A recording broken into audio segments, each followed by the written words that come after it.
an original. From Story Studio Network. I want you to think about this. Canadian forestry has a role to play in saving the planet.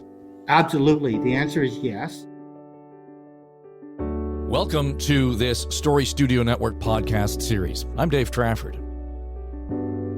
In this series, Aaron Trafford and I will explore a number of ideas that hinge on the notion of Canadian forestry helping to save the world. There's no path to a net zero carbon economy without the forest sector and forest products, full stop. We'll talk about how and why Canadian forests have the ability to shift the climate crisis and the economy to build a better future. There is no machine and no process known to man better than a tree that's sequestering carbon. We'll explore innovations in forest management that drive a green economy and directly address the climate issue. We have a significant amount of the world's forest land. With that privilege comes the responsibility of taking care of it. So welcome in to this special series produced for Forestry for the Future.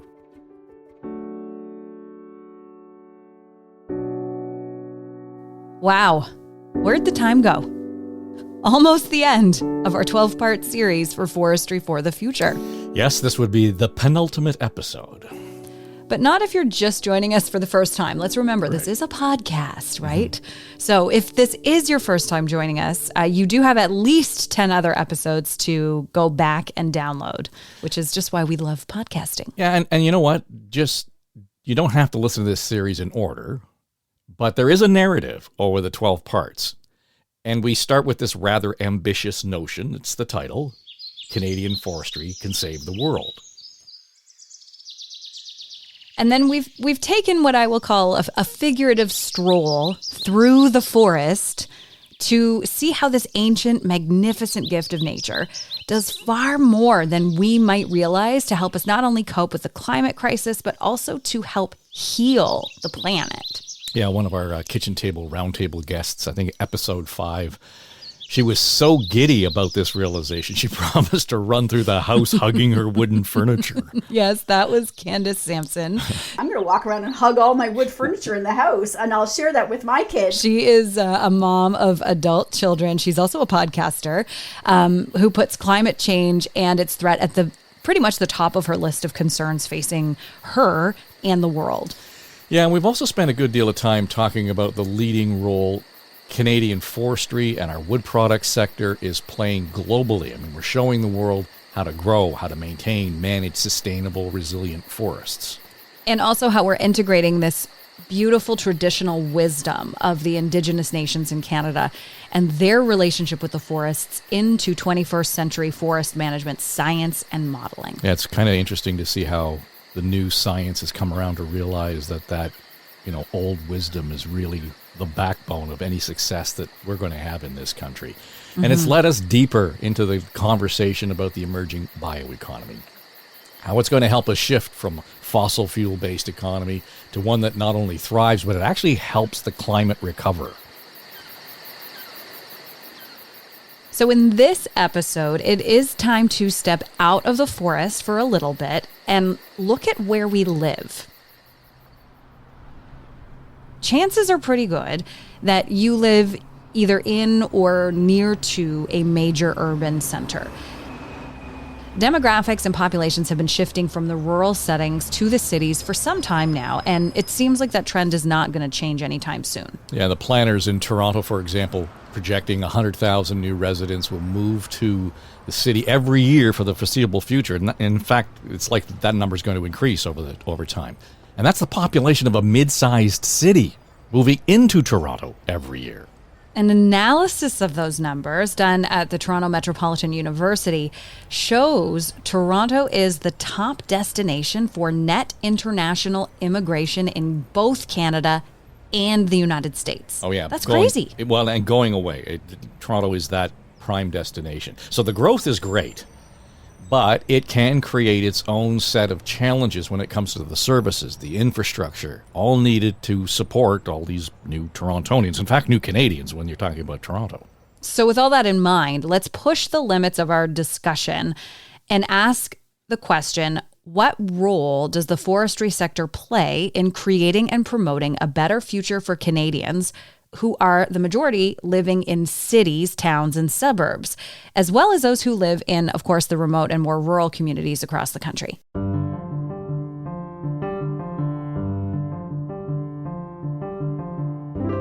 So we've assembled a roundtable, and this gathering includes Derek Nighbor. I'm Derek Nighbor. I'm President and CEO of Forest Products Association of Canada. And Rosemary Thompson. Rosemary Thompson, Executive Director of the Coalition for a Better Future.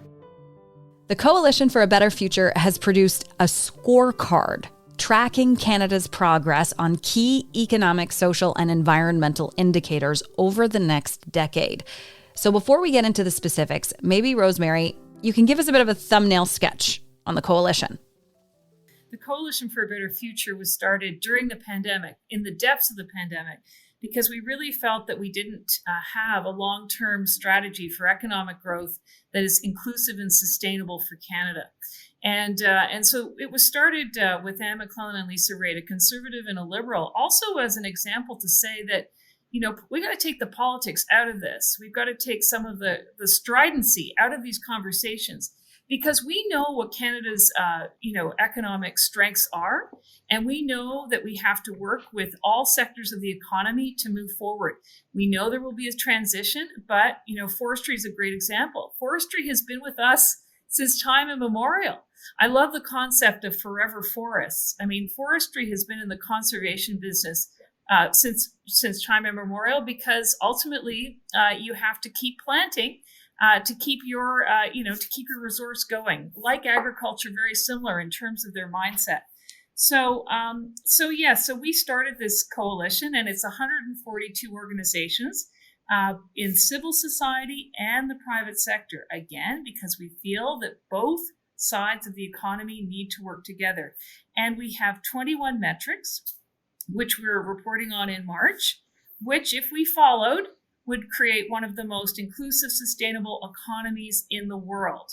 Super important. We're a G7 country, but we are punching way below our weight right now. We are not up with our G7 partners right now.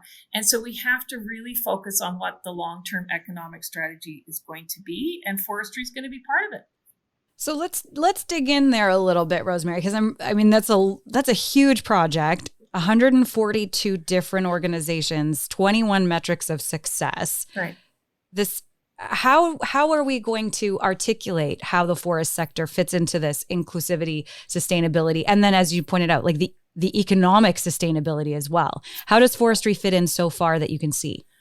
Well, we talk about some of our metrics, which we're reporting on, which is really interesting, is GHG emissions per unit of GDP. So that's literally greenhouse gases and whether they're starting to decline.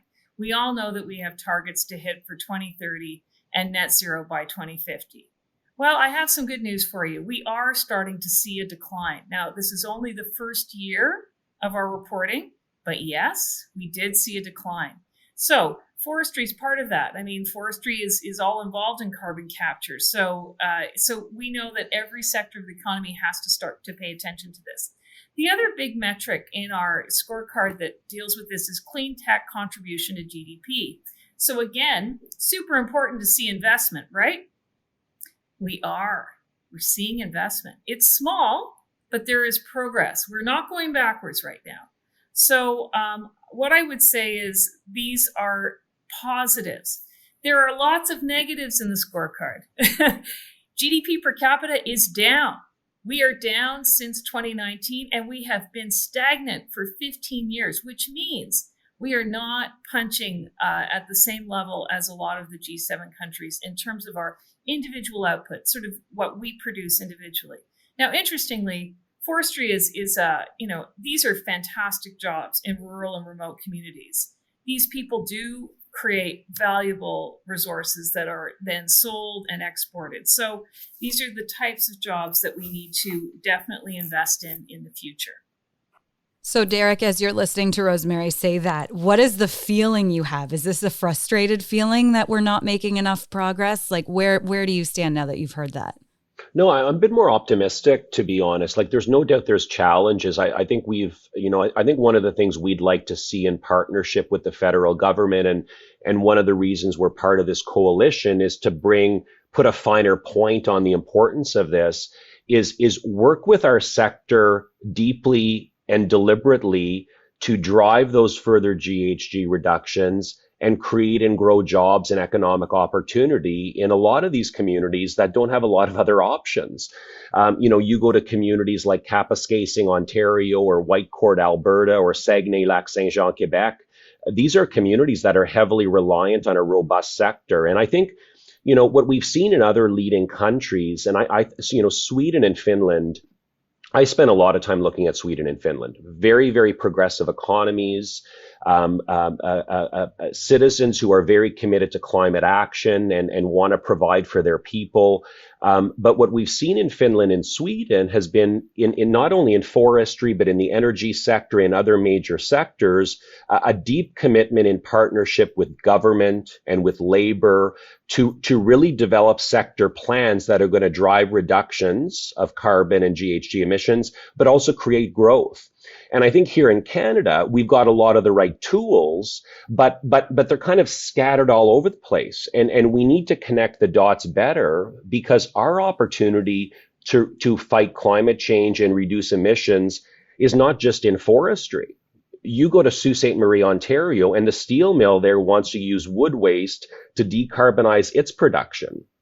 There are cement kilns across the country that where their GHG reduction strategies are contingent on using wood waste. So it's not only our sector's ability to affect change and drive innovation and the clean tech Rosemary talked about, but we also have an opportunity to work to help decarbonize other sectors.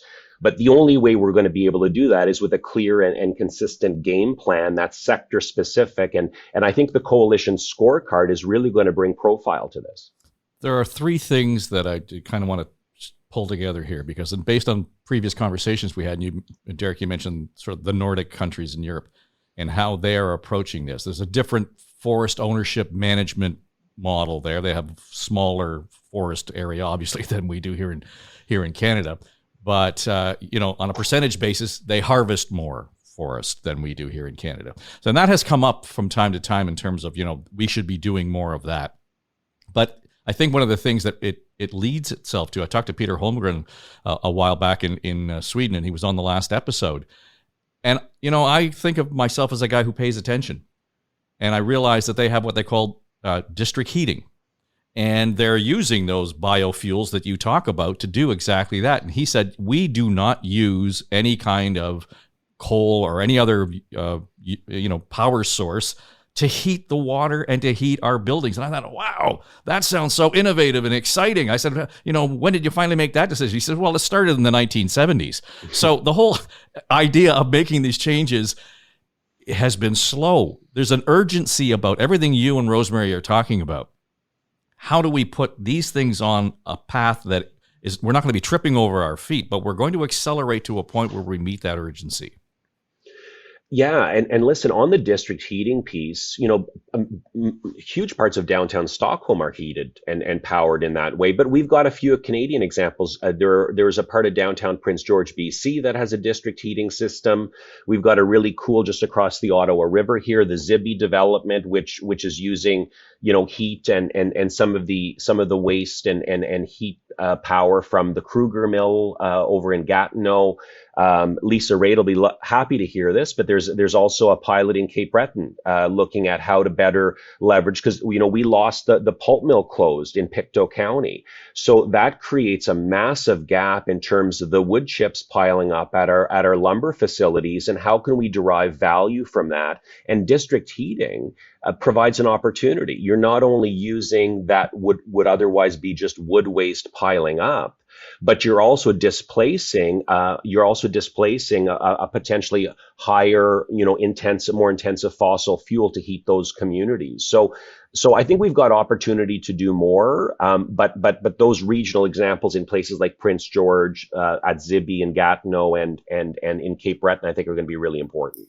I can add on what Derek is saying. So, interestingly enough, one of the things that popped up in our research around our report this year on the 21 metrics is that one of the struggles for rural Canada is energy source, heating sources.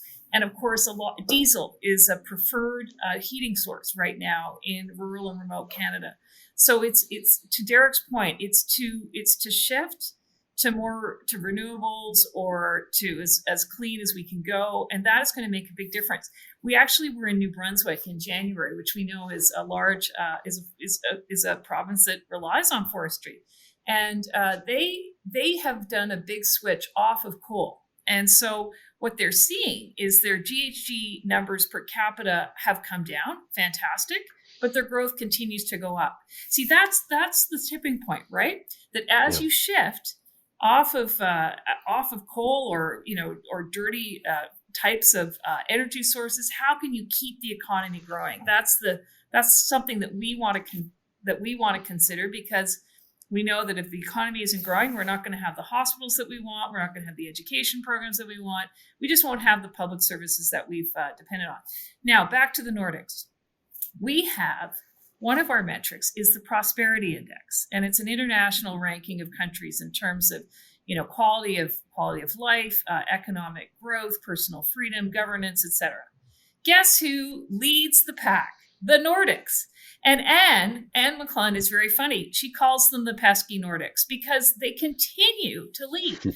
I can tell you, first is Denmark, then Norway, then Sweden, then Finland, then Switzerland, then the Netherlands. Now, we were 14th on the list. We've now tumbled to 15th, and we have tumbled four spots in the last decade. So again, we can learn from the world. We have the ability to lead, and we need to get back in the game of leading. And I think that we will, and we can. I think that there's a big focus in the country right now about how to do that. And getting together as this large group of organizations, we're hoping that it kind of gets people feeling, okay, we can be ambitious again. We can have a long-term strategy that's going to get us bumped up into those, top 7. I'd like to be in the G7, or top 10 would be great too. So what do you think contributes? Is there something specific we could point to that shows that, because we did this, we have seen that slip in the rank? Our GDP per capita has been declining for 15 years. That is the metric. That is the most important metric. And what that means, the productive output of each of us is not valued at the same level. We're about $14,000 to $15,000 behind the United States in terms of per capita. So what I produce today as I work on the coalition is worth $14,000 to $15,000 less than what an American would be producing at the same time. So that's a problem. We need to, we have to make more things. We have to build more things. We need a long-term strategy. Now, what we've talked about at the coalition historically, and Anna and Lisa talk about this a lot, Canada has all the right ingredients. We have a very well-educated workforce. We have amazing natural resources. We have the ability to do this. We just need the long-term strategy. So the question I have, as someone who admittedly is in the target demo for this shift, right? I am late 30s, early 40s, mom of 2, suburban, and I care. Absolutely, I care about what's going on. But when I hear, or my girlfriends, if we go out, for dinner, when I hear a long-term strategy, I don't know what that means. And I'm speaking kind of rhetorically. So we're kind of, at the kitchen table, right? Harkening back to episode 5 when we met with moms and dads, it's really kind of the tip of our nose. That's where we're thinking. So how do we communicate this, Rosemary, to the folks like me, the moms and the dads who are really going to be the drivers of this change? How do we say we need a long-term strategy, but make it matter to them in the moment? So what I would say is we have had this in the past. We have. There have been moments in our history where Canada's been very, very focused on what we want to be and who we want to be, not only to ourselves and to the world. I can point to, when Brian Mulroney was Prime Minister, we did the free trade agreement. That really set us up for, I'd say, 25 to 30 years of kind of our economic strategy as a country, which was a big export economy and obviously to build this very important relationship with the United States, which continues to be extremely important, but also to build out in terms of exports from there on. So that was then. Then, fast forward until I'd say the mid-90s, when Canada had very high debt levels, and Prime Minister Chrétien and former Finance Minister Paul Martin decided it was time to balance the books. So different kind of situation where Canada had to protect its social programs by making sure that that its spending was under control. Well, that deficit reduction at that time, the balancing of the books, it set up this kind of culture on Parliament Hill that existed again for another 25 to 30 years, where Canada was quite careful. Now, of course, when you go into recession, you have to spend. We saw even Mr. Harper did that in 2008, 2009 during the downturn. We would argue that we're at that kind of generational hinge point right now, and we're calling our first report the turning point.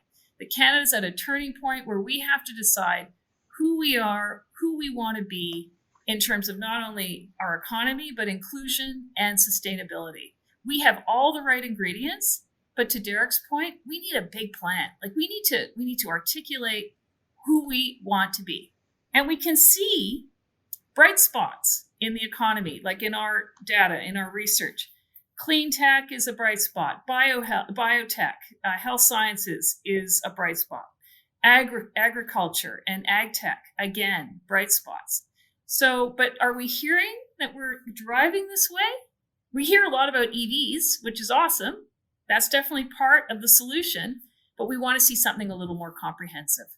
So for your generation, Aaron, that's it. You need to demand this. You want this. I will buy the T-shirt and I will wear the T-shirt, Rosemary. I'm all over this. Sorry, Derek, I cut you. No.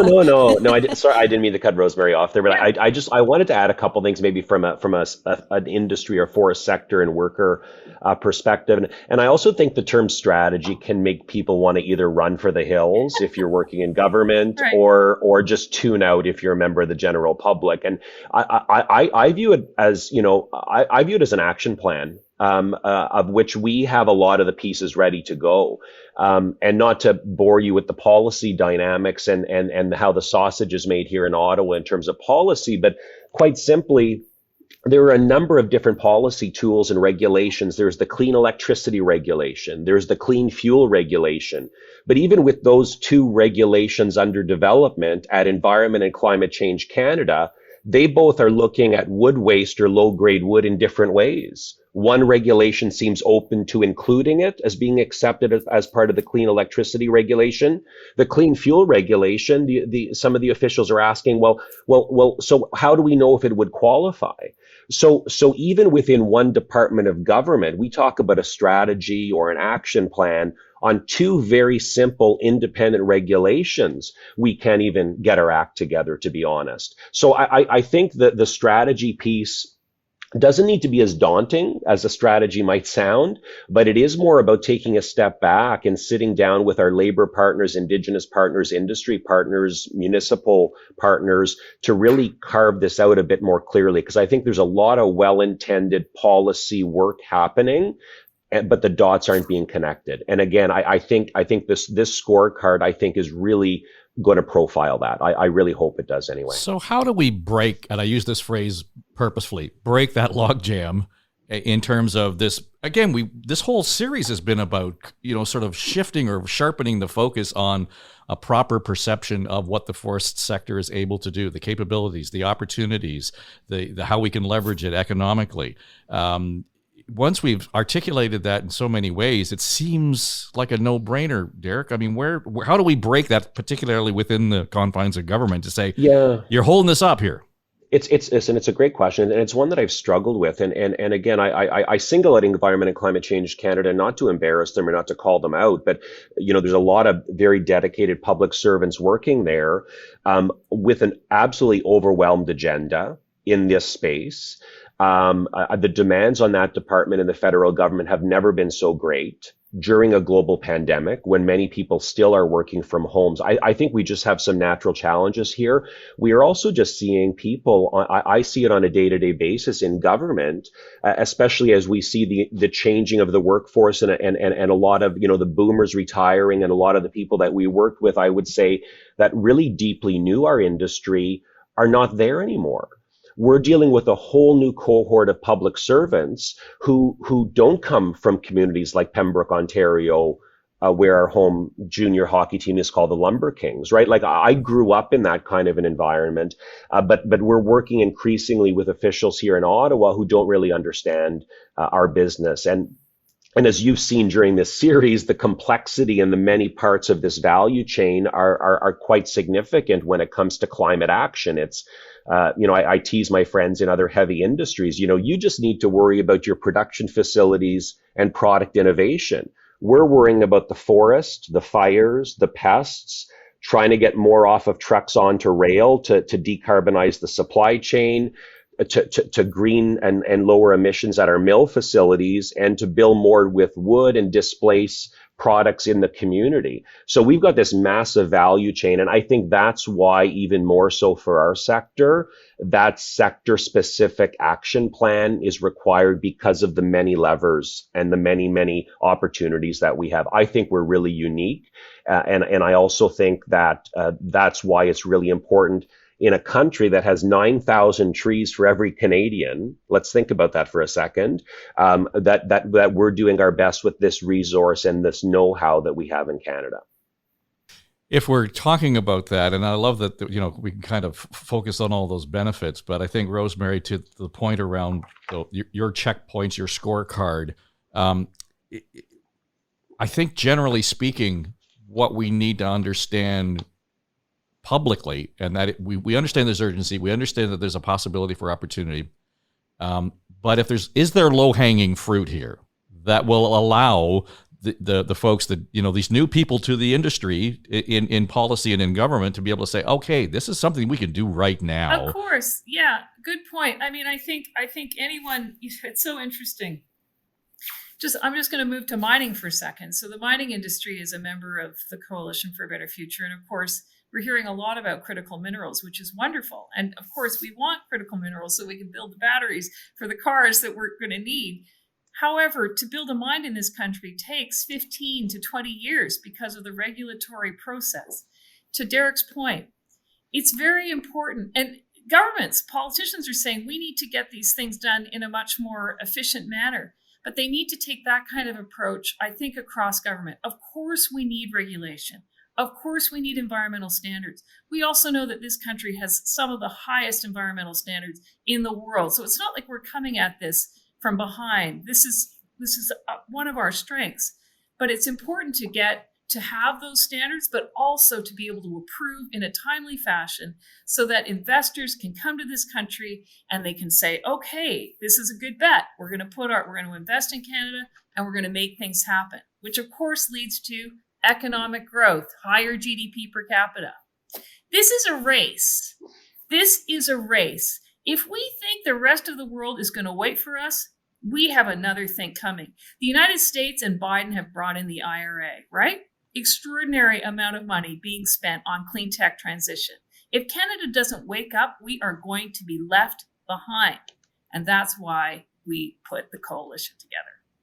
I think what the work that Rosemary and Anne McClellan and Lisa Raitt have shown, and I'm seeing it in Ottawa, there is a lot of energy in the labor community, in the academic community, in us working with other industries. Listen, we compete in the building material space with cement and concrete and steel all the time, yet we are working together to advance the possible for our industries and our shared economy and our workers and their families. Like I said, a place like Sault Ste. Marie, Ontario, that's a steel town and that's a lumber town. Like we gotta be working together across industries, even those that are competing in the marketplace. And I think the coalition has done a great job bringing a lot of these people together. And anyway, I think this scorecard is going to be an excellent benchmark for us. And it's a big reason why Forestry supported this work. And we're looking forward to seeing what's next and how we can affect positive change here in Canada. Just before we go, and I want to come back to something that you were talking about, Rosemary, in terms of that incentive. I mean, we need to allow industry, we need to allow entrepreneurs, we need to allow the private sector to sort of assert itself in this place a little bit more easily, not without guardrails, not without standards. But, Derek, I was talking to some, entrepreneurs earlier, I guess about a week ago. And one of the things they said was, and it was fascinating to me, that, they're doing great work. They're doing tech work. They're doing green economy work right now. And they're doing their bit to change and save the world. But the grant period, it took them 18 months to get a grant approved. And by the time that gets approved, they don't need the money because they're moving at such a pace. They've shifted, they've pivoted, they've moved into something else. Not that it's a negative, but it's just that slow, plodding process. And any other thing, 18 months might not sound bad. You can have 2 kids in that time. But in this case, we can't we can't start up a business effectively. So again, where's that pain point? I mean, we got to solve that too, right? Yeah, and that's come up in program review. I know at the ICET, which is really the industry department of the federal government, and the Strategic Innovation Fund, which is one of the signature programs of the Trudeau government to incentivize clean tech and decarbonization. That program continues. I think it's a great program. I think we've got a couple of forestry companies that have benefited from that program. But again, the timing is a problem. We had one company that was expecting an answer in March of 2022. And after basically harassing the various offices pushing because there were other options in other parts of the world, actually didn't get any real answer until December. Now that company was able to be patient and work through it, but that's not the case in all cases. And Rosemary mentioned the U.S. IRA, the Inflation Reduction Act. That's over $430 billion of subsidies and tax credits to advance clean tech and decarbonize. So if we don't get our act together here in Canada, I think we got a lot of right tools, but there's a very, very big risk of private sector capital going south of the border based on the new incentives by the Biden administration. So I know Derek's answer to this question already. So I'm going to ask you this, Rosemary, because this is your first appearance on our podcast. The question we've asked everybody is, flat out, can Canadian forestry save the world? Yeah, I think it can. I mean, I think it always has. I think you've had some Indigenous speakers on this podcast. And when we speak about that, I go to indigeneity, and I am not Indigenous, but I listen to the knowledge keepers and the elders who talk about 7 generations, that when we think of a resource, we have to think of it in terms of hundreds or thousands of years as opposed to each quarterly statement. And I think the forestry industry has embraced that type of thinking, and obviously it has. We have had a vibrant forestry industry for a long, long time. We know that it's going to be part of the solution in terms of going forward on GHG per emissions per unit of GDP, in terms of having a cleaner economy. So yes, I do think that the Canadian forestry industry can help save the world. Derek, Rosemary, thanks for joining us. This has been fun. Thank you. Thank you. Thanks very much.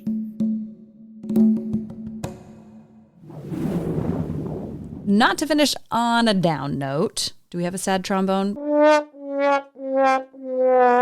But to punctuate Rosemary's point about our productivity, a recent report from the OECD projects Canada will fall to last place out of the 38 member nations for GDP growth by the year 2030.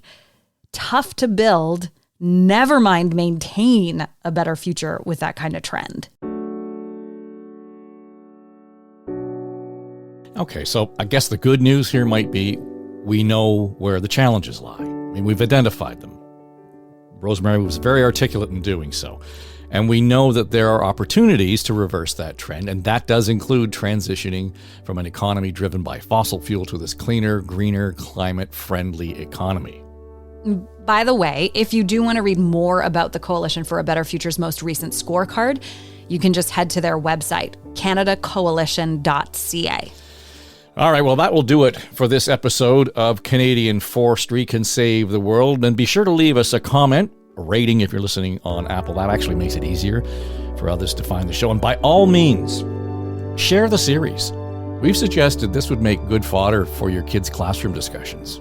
Exactly. Forestry for the Future is going to need the curiosity and the enthusiasm and the passion for the planet of our kids to run this ball across the finish line. For Aaron, our producer Becky Coles, and the whole team at Story Studio Network, thanks for listening.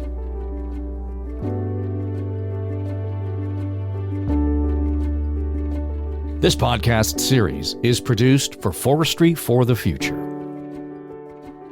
And for more information, I'd encourage you to visit the website forestryforthefuture.ca.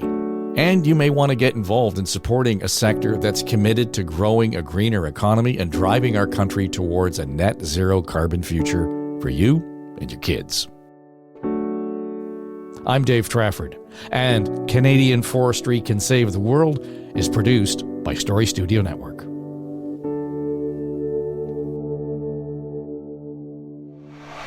This is SSN.